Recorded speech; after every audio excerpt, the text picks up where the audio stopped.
Hello, xin chào các bạn. Con gái mình đang thể hiện mấy ca khúc nổi tiếng của piano. Các bạn sẽ nghe lọt tiếng đàn vào trong video. Ok, các bạn thông cảm.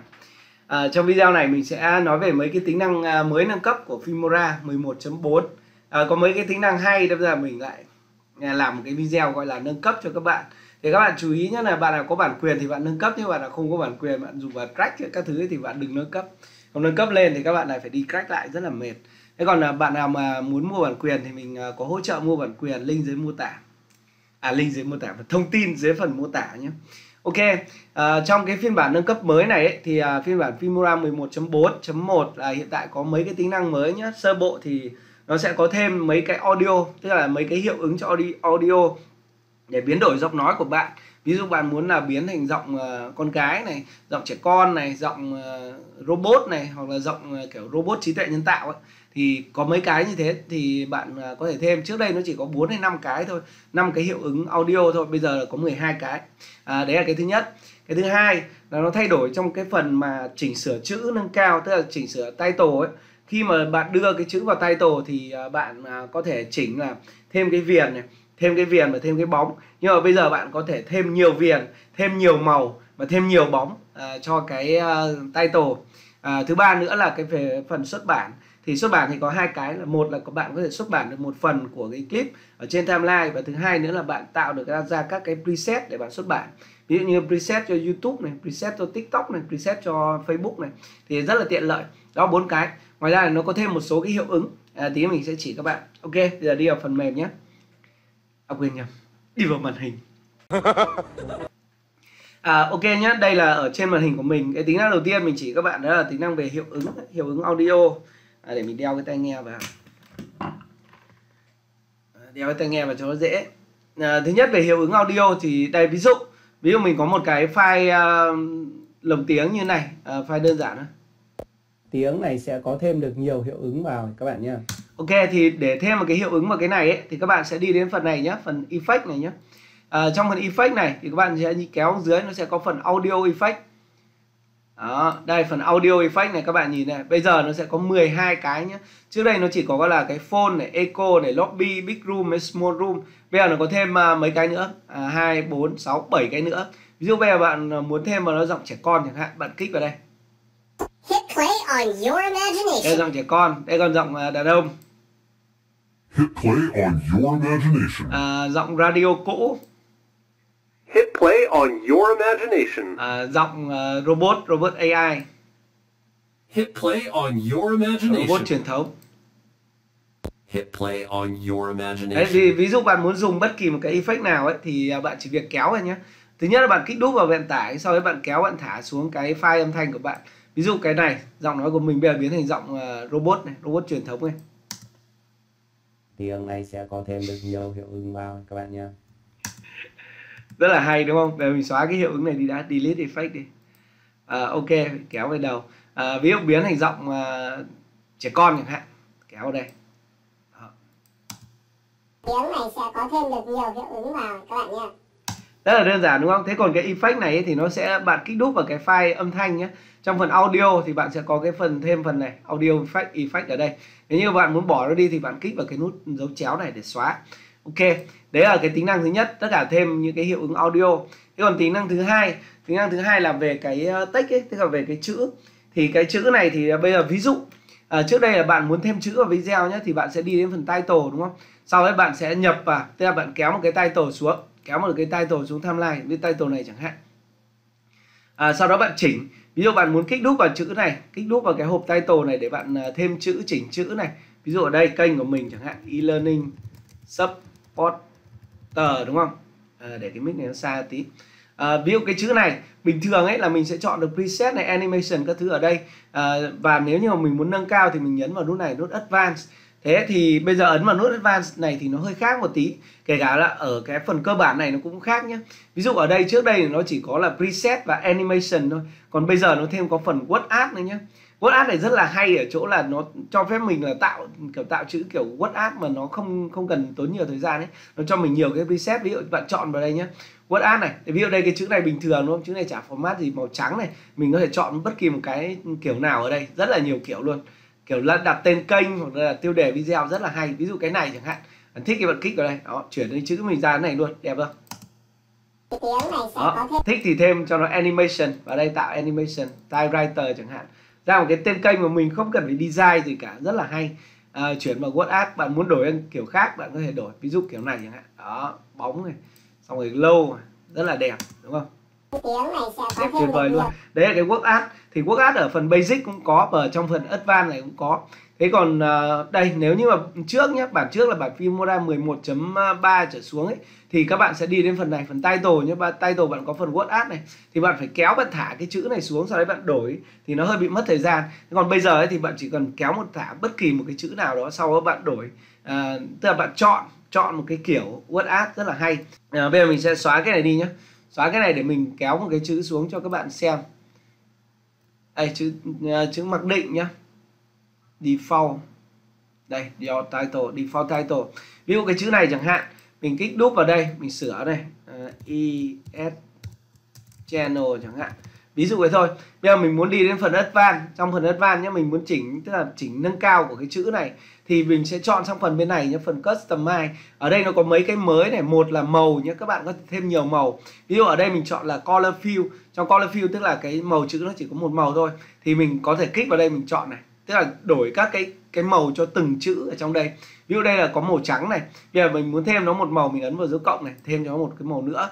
Sau mình nhấn vào cái nút màu này để mình chọn cho nó một cái màu nữa, ví chọn màu xanh này chẳng hạn. Đó, tức là bây giờ cái chữ của mình nó sẽ có hai màu là màu trắng và màu xanh, nhưng mình thêm một cái màu nữa, nó sẽ thành 3 màu. Kích vào đây, đặt thêm cho nó một cái màu vàng chẳng hạn, kích vào đây, vàng. Đó, ok. Tức là nó sẽ phân chia ra chữ của mình sẽ có 3 màu là màu trắng, màu xanh, màu vàng, và nó chia như thế nào thì nói chung là chịu. Chắc là nó sẽ chia đều. Kích tiếp vào đây, tạo cho nó một cái màu nữa, bây giờ màu xanh lá cây chẳng hạn. Đó, 4 màu. Ok, đó, rất là đẹp, ra một cái chữ nhiều màu này luôn. Chữ nhiều màu. Thế còn nếu mà bạn muốn xóa một cái màu thì bạn chỉ kích vào đây thôi, chọn nó, sau bạn nhấn vào dấu trừ này, nó sẽ xóa đi này. Đấy, xóa đi. Đấy, thích thì dấu cộng vào, cộng là tạo thêm màu. Ok, đấy là màu. Thế còn hiệu ứng thì cũng thế nhé, hiệu ứng effect thì ở đây rồi. Nhưng mà bạn xuống phần dưới. Xuống phần dưới, trước đây là có phần này là phần viền của chữ, bây giờ nó đổi thành gọi là outline. Thì nếu như bạn check vào đây thì cái chữ của bạn nó sẽ có cái outline và màu. Đây là chọn màu của outline nhé. Ví dụ ở đây để màu tím chẳng hạn, hoặc là bạn có thể chọn cái màu nào bất kỳ ở trên màn hình cũng được. Bạn ấn vào cái bút chọn màu này. Bây giờ thì nó cho bạn thêm là thêm nhiều outline, tức là thêm nhiều viền.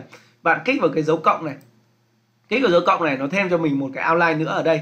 Và bạn có thể chọn cái màu này màu khác. Ví dụ đang một cái viền màu tím rồi, bạn có thể kích vào more, bạn chọn thêm cho nó một cái viền màu xanh này chẳng hạn, để màu xanh này đi, chọn đại đi. Đó, ok, thêm một màu xanh, và bạn có thể tăng kích cỡ của cái màu xanh này lên. Đó, tăng lên. Đấy, tăng kiểu cái blur lên cũng được. Thì cái này nó sẽ kiểu hợp với lại các bạn nào mà thích kiểu design nhiều ấy. Chứ còn mình thì mình thấy là nó cũng kiểu hơi nhiều màu quá, hơi rối. Đó là về outline tức là cái viền của chữ, các bạn nhớ nhé. Thế còn phần shadow cũng thế, shadow tức là bóng. Ví dụ bạn muốn tạo nhiều bóng, hay là bóng trái bóng phải, nhiều bóng, thì các bạn kích vào đây, chọn là shadow. Sau đấy bạn cũng kích vào add, bạn thêm cho một cái shadow. Ví dụ cái bóng này nhé, bóng này hiện tại mình đang bóng đứng này đúng không? Bây giờ mình xuống kéo xuống dưới, cái dưới này, ví dụ thêm một cái nữa, đây bóng kiểu bóng ngược ở bên dưới này. Đấy, nó ra hiệu ứng như này. Distance bạn có thể chỉnh distance. Đó, rồi bây giờ play. Trông rất là hay đúng không? Tạo cho nó cái animation, và animation chọn typewriter đi. Đó, ok. Đấy, ra cái chữ này, kích vào ok. Đấy là ra cái chữ của bạn. Thế còn nếu như bạn thích lưu cái chữ này lại thì vẫn như cũ thôi. Bạn nhấn vào Save as Custom, các bạn lưu lại mẫu title. Đấy, kích vào ok. Đây là bạn có một cái rồi, lưu. Ok, đấy là cái tính năng mới thứ hai, tức là tạo edit title editor mới, tức là cái công cụ để chỉnh sửa chữ mới ở trong Filmora 11.4. Thế còn đến cái thứ ba là về phần xuất bản. Thì bây giờ ví dụ thường ấy, ở trong Filmora khi mà bạn muốn xuất bản video ấy, thì bây giờ bạn kích ok nhé. Xuất bản video bạn chỉ có một cái nút export này thôi. Export nó sẽ xuất bản toàn bộ tất cả các thứ ở trên timeline, tất cả những thứ này. Nhưng mà bây giờ ở Filmora 11.4 thì các bạn có thể chọn một cái clip nhé. Chọn một cái clip ở trên timeline, sau đó bạn kích chuột phải, bạn chọn là Export Selected Clip này, thì nó sẽ xuất bản chỉ cái clip đấy thôi. Thế còn nếu như bạn muốn chọn nhiều clip, ví dụ chẳng hạn mình cắt cái clip này làm 3 chẳng hạn, thì các bạn cũng chọn như thế. Bạn chọn, bạn giữ phím Control này, bạn chọn nhé, chọn 1 này, chọn 2 này, chọn 3 này, chọn 3 cái clip này. Sau đó bạn kích chuột phải, bạn chọn Export Selected Clip thì nó sẽ cho bạn xuất bản là 3 cái clip này ra thành một cái video. Đấy thôi. Thế còn ngoài ra thì những cái thành phần khác ở trên timeline bạn không chọn được nhé. Ví dụ đây là cái ảnh thì bạn kích chuột phải nó sẽ bị mờ cái chỗ phần Export Selected Clip đi. Kể cả là cái title rồi các thứ này thì bạn cũng không xuất được nhé. Export Selected Clip nó không được nhé, nó chỉ áp dụng cho video thôi. Video thì bạn muốn chọn nhiều hay là xuất bản bao nhiêu cũng được. Đó, cái thứ ba. Thế còn cái thứ tư là bạn tạo thêm cái preset. Ví dụ mình muốn nhấn vào Export là xuất bản nhé. Xuất bản thì sau khi mà xuất bản thì mình ở phần này, tức là ở phần mà cài đặt ấy, thì các bạn sẽ có thêm một cái nữa là preset. Ở đây ví dụ mình tạo cái preset cho YouTube này, YouTube Short này, Facebook này. Tại vì mỗi cái này ấy thì nó sẽ có cái tỷ lệ khung hình, tức là cái tỷ lệ khung hình và cái kích thước khác nhau. Thì nó để cho mình tiện, cho nhanh hơn thôi. Ví dụ bạn muốn tạo một cái mới, ở đây mình thiếu một cái là Instagram Reel chẳng hạn, thì mình vào setting, sau đấy mình sẽ chọn ví dụ chọn cái phần này resolution. Resolution mình sẽ chọn cho nó kiểu 4K linh tinh, 4K chẳng hạn. Bitrate mình chọn là 30K chẳng hạn, ví dụ thôi. Sau đấy mình muốn lưu thì mình sẽ ấn vào nút này, lưu vào đây là Instagram. Đó, kích vào lưu và set. Đấy. Thì bây giờ khi mà mình muốn export, tức là mình muốn xuất bản ra Instagram thì mình sẽ kích vào đây, mình chọn là Instagram. Và nếu như mình muốn xóa thì mình xóa ở đây. Mình đổi YouTube Short thì ấn vào đây. Đấy, tất cả thông số này nó sẽ đổi ở dưới này. Đấy, sau đấy bạn nhấn export thôi. Đấy, rất là đơn giản. Đấy là tạo thêm preset. Ok, đấy là cái thứ tư ở trong Filmora 11.4. Thế còn ngoài ra thì nó có một số cái hiệu ứng. Thực ra hiệu ứng thì cái thằng Filmora này suốt ngày nó cho mình thêm hiệu ứng mới. Tức là thêm một cái hiệu ứng mới. Ví dụ bạn đi vào phần effect nhé, bạn chọn phần What's New này nhé, thì nó sẽ ra mấy cái hiệu ứng mới. Mà mình thấy có một cái hay, là cái này, cái gọi là fade nhé. Đây mình sẽ search cho các bạn cái fade. Tức là trước đây ấy, nếu như mà bạn đưa cái chuyển cảnh fade vào trong cái clip ấy, thì nó sẽ fade tất cả các cái lớp ở trên timeline. Nhưng mà bây giờ nó ra cho mình một cái gọi là fade một lớp thôi. Ví dụ mình chọn free này. Ok, tìm đã. Chuyển cảnh và chuyển cảnh nhầm. Fade này. Đây, chuyển cảnh này.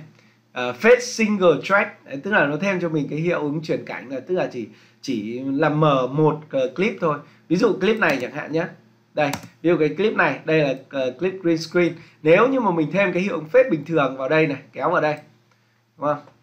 Ok, kéo cái này sát lại đây.